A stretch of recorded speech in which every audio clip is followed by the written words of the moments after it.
Tadamastu Ma Vidvishavahai. Om Shanti Shanti Shanti.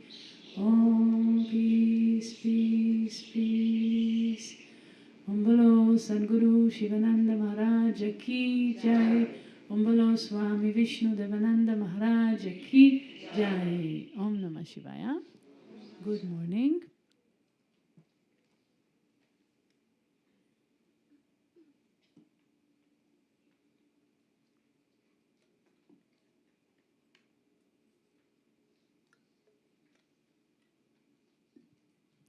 So this morning we'll continue to read from the book Bliss Divine by Swami Sivananda, from the chapter on the topic Yoga.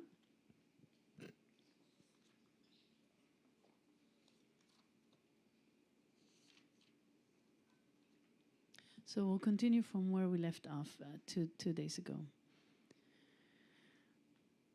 Swami Sivananda says, Yoga is a science perfected by ancient seers of India. Not of India merely, but of humanity as a whole. It is an exact science. It is a perfect, practical system of self-culture. So he says it's a science because it's very scientific. There are all kinds of practices and methods and exercises, and then if you apply them, the results are proven, tested, proven. So that's why, Swami Vishnu is saying health is wealth, peace of mind is happiness, and yoga shows the way, summarizes the whole idea. It's a system that shows the way to health, to peace of mind, to healing, and it's very systematic, it's very scientific. And he says this science was perfected by the ancient seers of India. And we're talking thousands of years ago. And there were seers, there were the rishis, they could see things. And they tried things, like they tried different mantras, and they discovered they did not invent the mantras, they received the mantras, and then they attained perfection by using those mantras. So everything was passed on from guru to disciple in an unbroken succession of teachings. At some point it was also compiled in important scriptures like the Yoga Sutras. The Patanjali Yoga Sutra is a very systematic text with 4 chapters, and if you go through it, you get all the knowledge that you need to know to attain samadhi, the highest goal. So it was perfected by the ancient seers of India, but here he says not only of India, because if you think about it, yoga in a broader sense is not an Indian system. It's very universal, and you can find the same principles in all the spiritual traditions, in all the religions. I just recently heard about someone who said that they became a better Christian after learning yoga, a better Jewish person, a better Buddhist. So it's not a religion. That's what Swami Sivananda is trying to say. It's a spiritual path. It transcends all the religions, and everyone can find home in yoga and become a better, whatever spiritual tradition they follow, they become better at that after understanding yoga. So Swami Sivananda continued the same idea and says, yoga does not want a turning away from life. It demands spiritualization of life. So another common misunderstanding is that to be a yogi means to leave everything behind, go to a cave, renounce life. But Swami Shivananda says, well, some people do. It's very nice, actually. Some people are fit for this path of renunciation and living a life of seclusion, a life of solitude, a life of to be fully dedicated to sadhana. But he says this is not what yoga is requiring necessarily. In fact, yoga says you can continue to do whatever you do in life, but spiritualize your life. And we talked about this 2 days ago, how it's really just a change of attitude, a change of the mindset more than anything else. Is to understand that there is someone else who is controlling all of this, body, mind, senses, someone who is moving this, someone who is dwelling in this, the indweller, the antaryamin, who is in charge, and offer everything to that one, who is really your own self. And incorporate this attitude to your daily action, because action is karma. But when you turn action into a spiritual practice, it's called karma yoga. And it can be externally, it can look like the same action, like you do your daily duty, but internally, there is a whole shift where the action is done with bhakti, with devotion to God. So all actions, all performance of duty can become like puja. Like the priest is offering flowers and prasad and incense to God, to the altar. But similarly, a karma yogi offers everything, all of my actions, all of what I do with the body, the speech, the mind, the intellect, everything offered to God. And I remember when Swami Sivananda was teaching us the advanced Bhagavad Gita courses, he kept saying this again and again. He kept using the phrase, bhakti-infused karma yoga. So he was teaching a lot about karma yoga, but he says it has to be infused with bhakti and dedicate everything to God. And then I remember someone asked him, but Swamiji, how? Because, if you take a flower and you offer it to a murti, it's very clear, this is to offer. But how do you offer your actions to God? And he says one nice way to do it is in the end of the satsang when we chant the Tvameva. Tvameva mata chapita. He says if you read the translation, this is exactly what you have to feel. And even if you don't remember to do it all day long, at least you can do it in the end of the satsang, morning and evening. Tvameva mata chapita tvameva. O God of gods, thou alone are my mother, mata, chapita, my father, relative, friend, learning, health, and everything. So first is to recognize God is everything, everything that I have, everything that I am, everything that I think I am, everything that I do. God is everything and everyone. Is to recognize this. God is the all, Vishvam. Whatever actions I perform with my body, speech, mind, senses, intellect, my nature or my emotions, all these I dedicate to the Supreme Lord. So everything that I've done during the day, whether with my speech, let's say I taught a yoga class, or with my mind, I worked on some project, or with my body, I cooked in the kitchen, anything that I've done, I offer to the Supreme Lord, who is behind everything.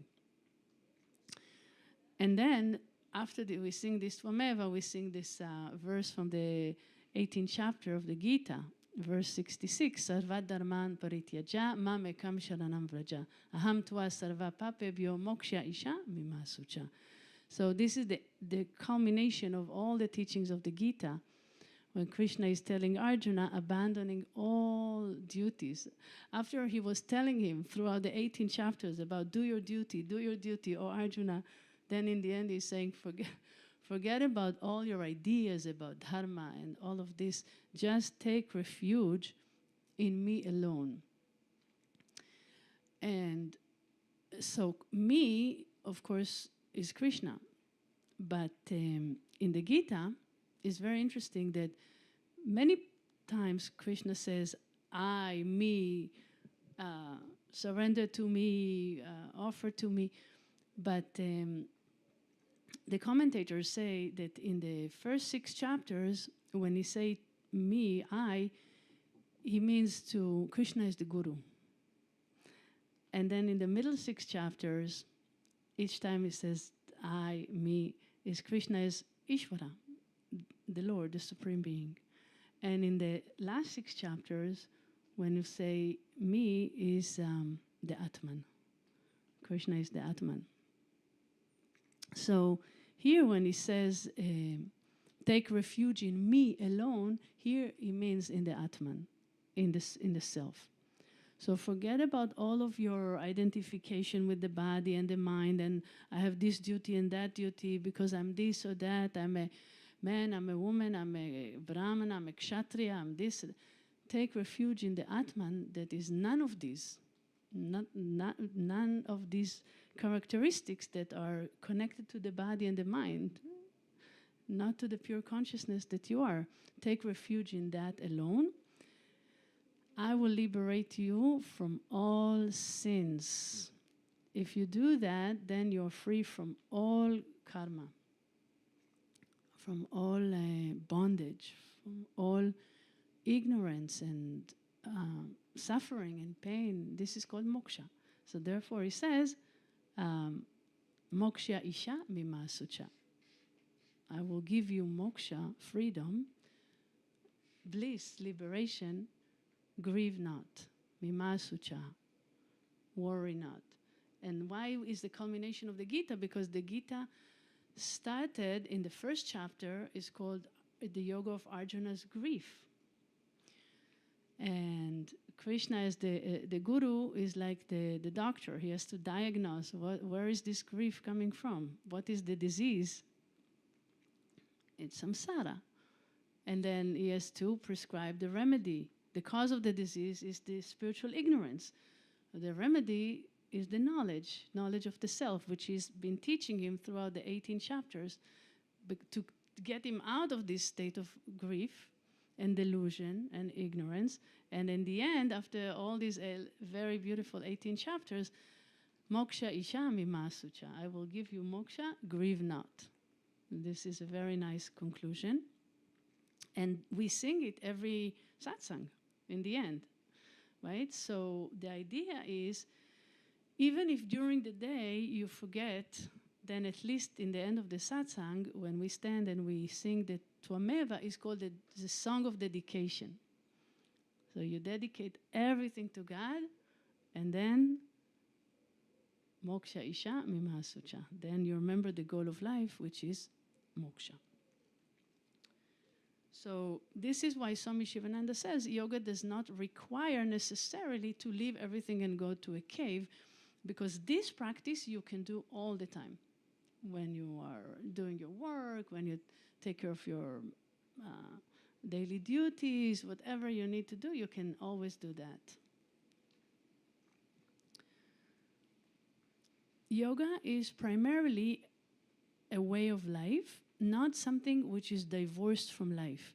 Yoga is not forsaking of action, but is efficient performance in the right spirit.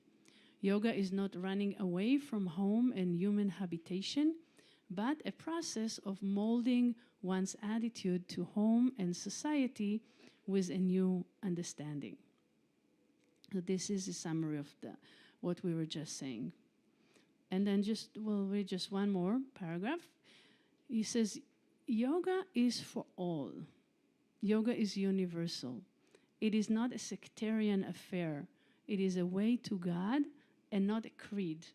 So that the idea, what we were saying before, it's not some kind of a religion that is only for a few people, and it's not Hinduism. It's really a universal spiritual path that everyone can practice.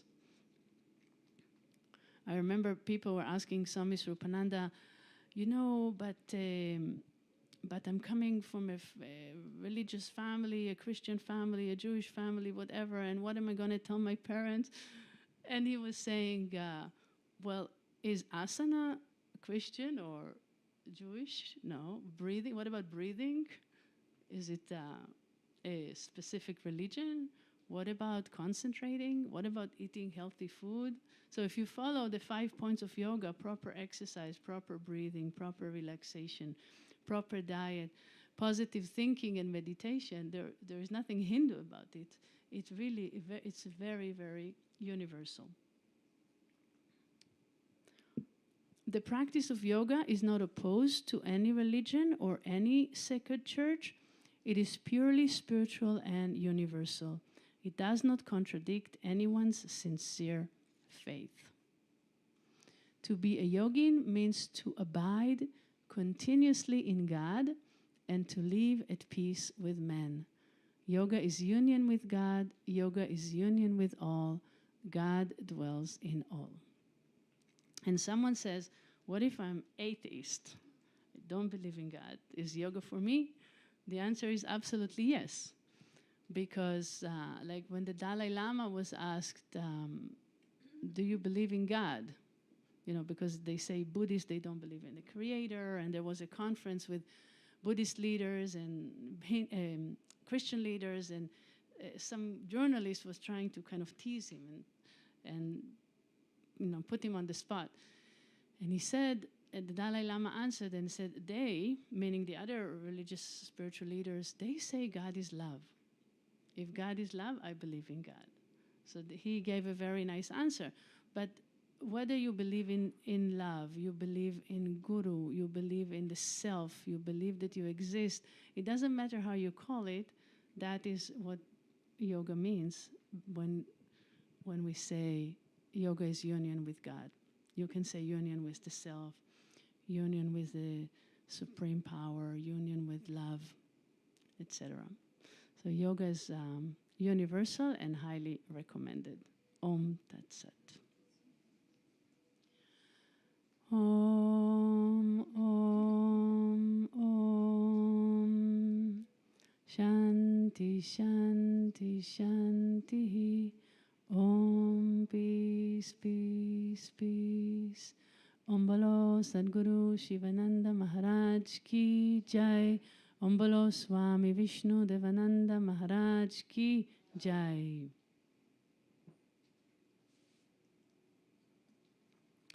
So today we have yoga classes at 8, beginners level on the Bay West platform and intermediate level on the beach platform. At 9:50 we have brunch, 11 ashram welcome and history tour.